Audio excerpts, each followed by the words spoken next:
Bom dia, boa tarde, boa noite. Pra você que não me conhece, meu nome é Gustavo e nesse canal nós vamos falar de futebol de forma geral, focando principalmente no futebol brasileiro.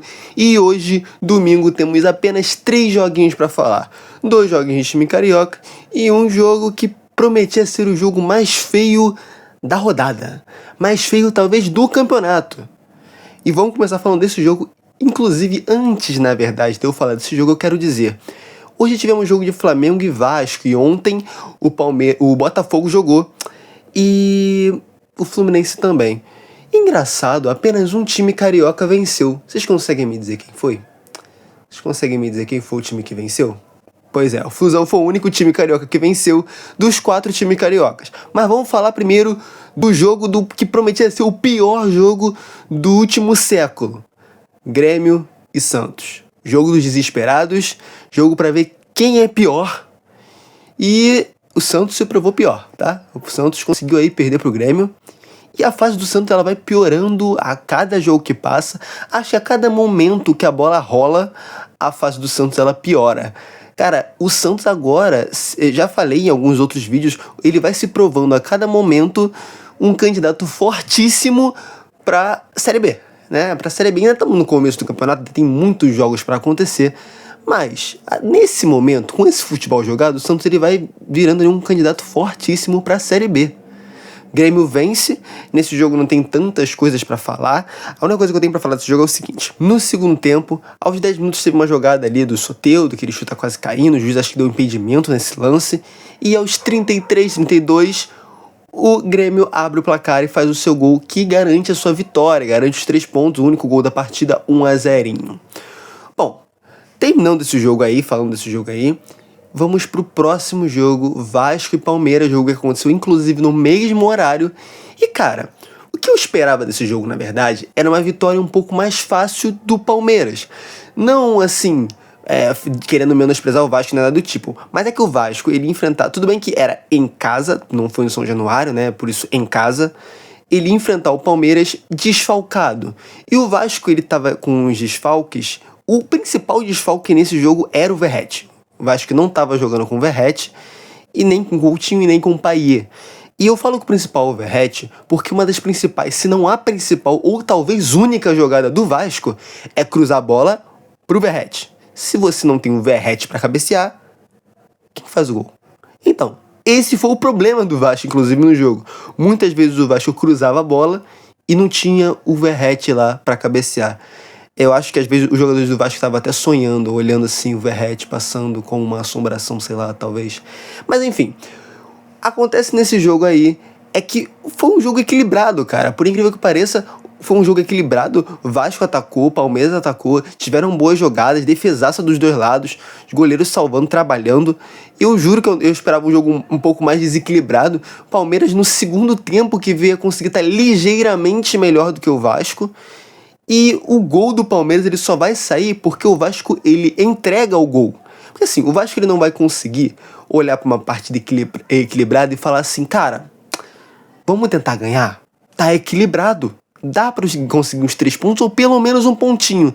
Então o Vasco ele não estava satisfeito com isso e ele foi lá e entregou o gol pro Palmeiras. Palmeiras que aproveitou e, sabe, quem fez o gol? Foi o Vitor Roque. Ele não tinha feito nenhum gol ainda no Palmeiras. Então ele aí fez o gol no Vasco, né? Porque o Vasco, ele não basta ele entregar o gol, ele tem que tomar o gol do cara que não faz gol nunca. Então assim termina a partida do Vasco e Palmeiras.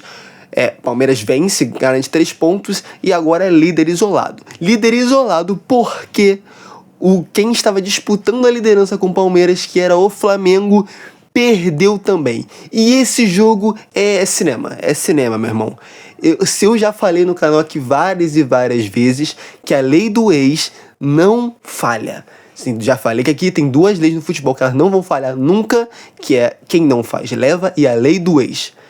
E aqui tem lei do ex pros 2 lados. Então, Flamengo e Cruzeiro, na verdade Cruzeiro e Flamengo, porque o jogo foi na casa do Cruzeiro, é o último jogo desse domingo, não é o último jogo da rodada, porque segunda-feira ainda teremos mais 2 jogos para encerrar a rodada aí do Brasileirão. Vamos falar desse jogo um pouquinho.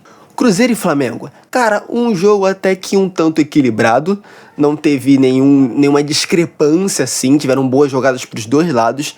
O primeiro gol ele sai no comecinho do jogo, ali antes dos 20 minutos, 15 minutos de jogo, quem faz é o Caio Jorge. Caio Jorge esse que vem marcando muitos gols a favor do Cruzeiro. O Cruzeiro que agora resolveu jogar futebol, né?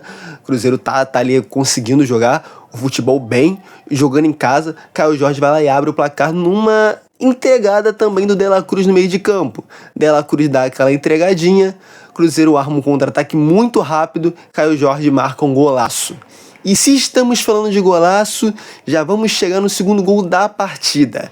E se eu falei de lei do ex, adivinha quem foi que marcou o gol de empate do Flamengo? Sim, ele mesmo, Arrascaeta, que vai marcar o gol aos 44, tipo ali, finalzinho de jogo, uma jogada ali que vem pela ponta esquerda, cruza lá no Gerson ajeita para Arrascaeta mandar lá no ângulo, sem chance pro Cássio que já tinha feito algumas defesas aí, e o Cruzeiro que antes do gol tinha conseguido mandar uma bola no travessão, mandou a bola no travessão do gol do Flamengo. O Cruzeiro estava bem na partida. Mas aí vamos pro segundo tempo. Segundo tempo, eu não vou falar tanto aqui sobre o segundo tempo do jogo. A coisa que eu vou comentar é o seguinte.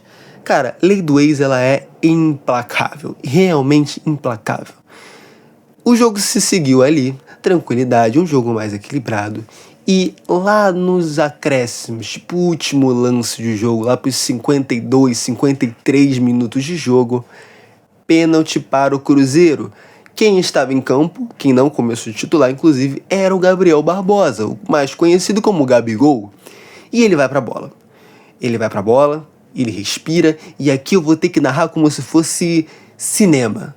O suor escorrendo no rosto, ele olhando com nervosismo o goleiro e perde o pênalti. Ele perdeu o pênalti, porém, ele perdeu e no rebote guardou.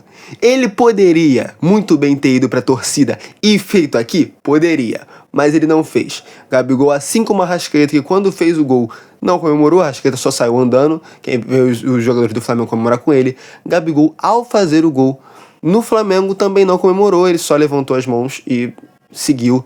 E Gabigol dá a vitória para o Cruzeiro contra o Flamengo. Quem diria que em algum momento eu veria o Gabigol fazendo um gol no Flamengo? Enfim. E assim termina os jogos de domingo. Ainda não termina a rodada, como eu já falei, ainda tem 2 jogos na segunda-feira. Mas termina. O que importa é, nenhum time carioca venceu, além do gigantesco Flusão, né, rapaz? E é isso, rapaziada. Vou ficando por aqui. Depois eu volto com os outros jogos do Brasileirão, os últimos que faltaram. E é isso. Se você ficou até aqui, deixa o like, se inscreve no canal para dar aquela força, aquela moral. E é isso. Até o próximo vídeo, até os próximos jogos e valeu!